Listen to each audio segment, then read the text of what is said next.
G'day guys, Gunner Russ back once again. Well guys, I am breaking my rule of one video a week. If there's anything that comes out in regards to PlayStation 5 and its major news, I'm definitely going to be breaking that rule and bringing you the information straight away.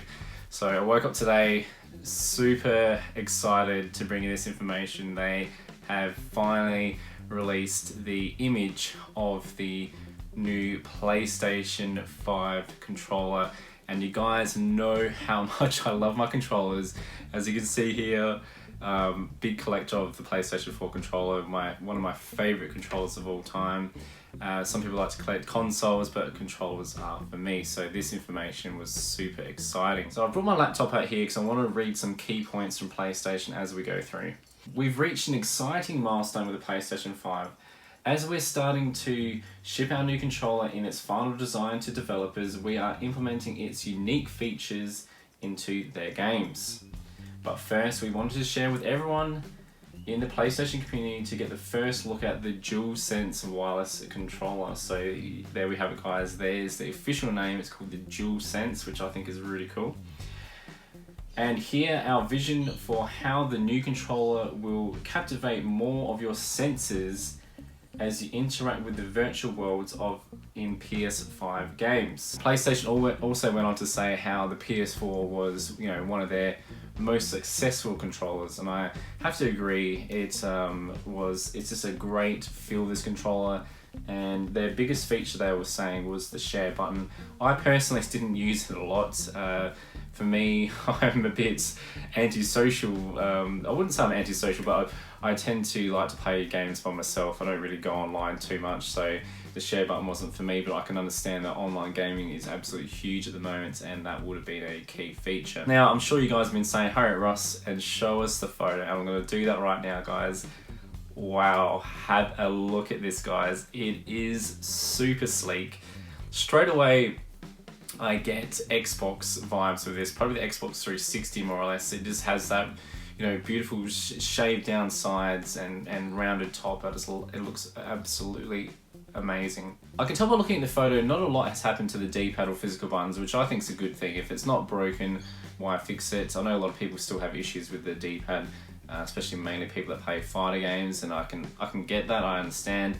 The other big feature I can see that's changed straight away is the light bar. Instead of being on the front, that big light bar that just sucks up power, they've done a nice sleek design through the top. One of my biggest issues with the PlayStation 4 controller was the battery life. Now, when I compared it to using my Xbox One controller, playing things like Forza, Halo, those sort of things, I would get 2.5 times more battery life out of the Xbox One controller over the PS4 controller.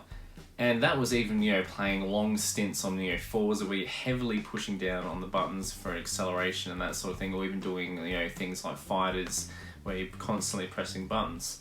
So that was my biggest issue with the PlayStation 4 controller. Other than that, I was absolutely in love with it. It felt good and it felt right. And PlayStation did go on to address that issue. We also took thoughtful consideration into ways to maintain a strong battery life for the Duelsense rechargeable battery, and to lessen its weight of the controller as much as possible as a new feature was added. So that's pretty exciting. So it's going to be really cool to see what they do with this Duelsense. Obviously, it's going to be something new, something that's just, we haven't seen before, and I think it's going to be really cool. And for them to say that they've had to take some stuff out of the controller to lessen the weight is very interesting.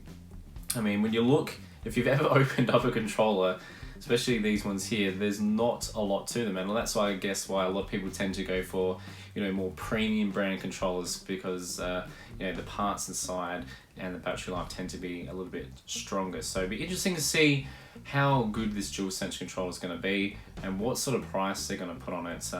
I would hope that PlayStation, over here in Australia, we pay normally maximum about $99 for a controller like this, and when they go on sale, sometimes if you're lucky you can pick them up for $49, and they obviously still make a little bit of profit out of that. So you can imagine what they're doing with these controllers. Once they get the mass production, it obviously comes cheaper for PlayStation, but hopefully PlayStation won't have to raise the price of the controller. But saying that, inflation does hit everything eventually, and I think PlayStation will probably be looking at some way of recouping the losses from the PlayStation 5, because let's just face it guys, when the PlayStation 5 console releases, even the Xbox One, they've got to be running at a loss. They can't maintain a price, you know, under $1,000 Australian without taking a hit, so this might be their way of recouping some of that lost money. A couple of other key points I thought I'd share with you guys from PlayStation was that for buttons, you'll notice there is no longer a share button as we had with the DualShock 4.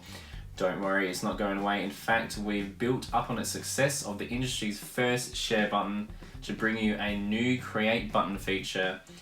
With Create, we once again pioneer new ways for players to create epic gameplay content to share with the world or just enjoy themselves. We'll have more details on the feature as we get closer to launch, so that is really exciting for someone who's a creator like myself who does gameplay and enjoys throwing sort of, you know, pictures and little bits of gameplay to some of my friends online. This is cool, and definitely guys, this is going to be your home, your place to be with anything PlayStation 5 news related. Gundam Rust Gaming is going to cover it, so you know, if you haven't subscribed, please do. Sony did go on to say that they did a lot of testing with this controller to come to this final design. So this is the final official design, guys, and they made sure that they, you know, covered off things like features and weight, and obviously battery life was a big thing they wanted to make sure they got right this time.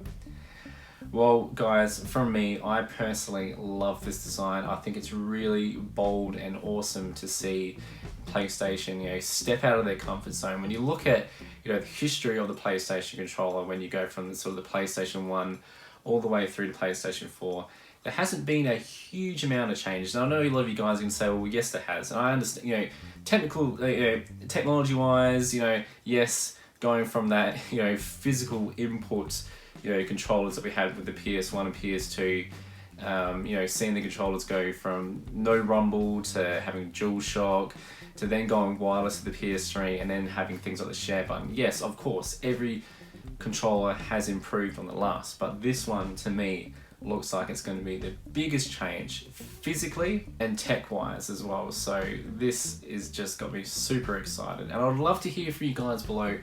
Are you excited for this new controller? Are you picking up the PS5 at launch, or are you going the ways of the Xbox? I would love to know. If you enjoyed the video, please leave me a big thumbs up. Drop a comment. I love to read comments and comment back to all you guys. That's one of my favorite things to do. So please, if you're new to the channel, haven't dropped a comment before, don't be afraid to drop one. I would love to, you know, get to know you. And as always guys, don't forget to subscribe, fools. See you later.